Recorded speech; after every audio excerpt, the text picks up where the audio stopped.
बच्चे ने लकड़ी के कटोरे से सिखाया अपने माता पिता को जीवन का बड़ा सबक। परिवार में बहू बेटे के अलावा उनका 4 वर्षीय पोता भी था। सभी एक साथ मिलजुल कर रहते थे और साथ में खाना खाते थे। वृद्ध होने के कारण उस व्यक्ति को खाने में बड़ी दिक्कत होती थी।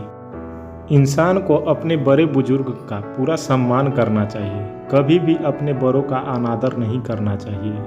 हम कितने भी बड़े हो जाए, अपने माता पिता के लिए हमेशा बच्चे ही रहते हैं।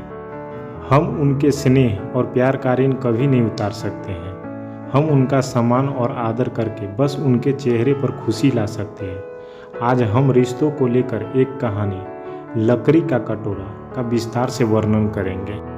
एक वृद्ध व्यक्ति अपने बहू बेटे के साथ रहने शहर गया। उम्र के इस मुकाम पर वृद्ध के हाथ पैर कांपने लगे थे। इसके अलावा उसे दिखाई भी कम देता था। परिवार में बहू बेटे के अलावा उनका 4 वर्षीय पोता भी था। सभी एक साथ मिलजुल कर रहते थे और साथ में खाना खाते थे।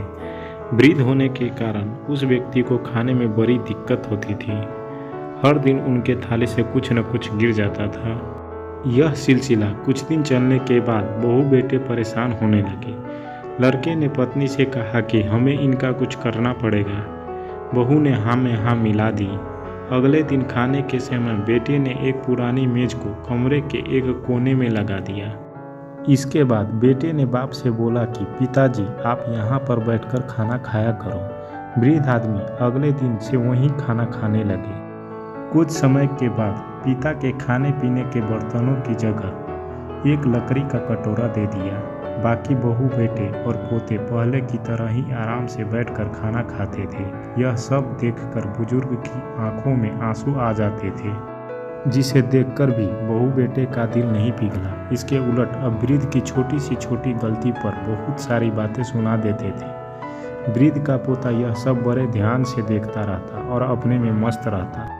एक दिन रात में बच्चे के माता पिता ने देखा वह जमीन पर बैठकर कुछ काम कर रहा था। माता पिता ने अपने बच्चे से पूछा कि बेटा, तुम क्या बना रहे हो? बच्चे ने मासूमियत भरा जवाब दिया कि अरे, मैं तो आप लोगों के लिए लकड़ी का कटोरा बना रहा हूँ। जब आप वृद्ध हो जाएंगे तो इसमें खाना खा सके। बच्चा पुनः अपना काम करने लगा। माता पिता के मुंह से एक शब्द भी नहीं निकला, बल्कि उनकी आंखों से आंसू आ गए।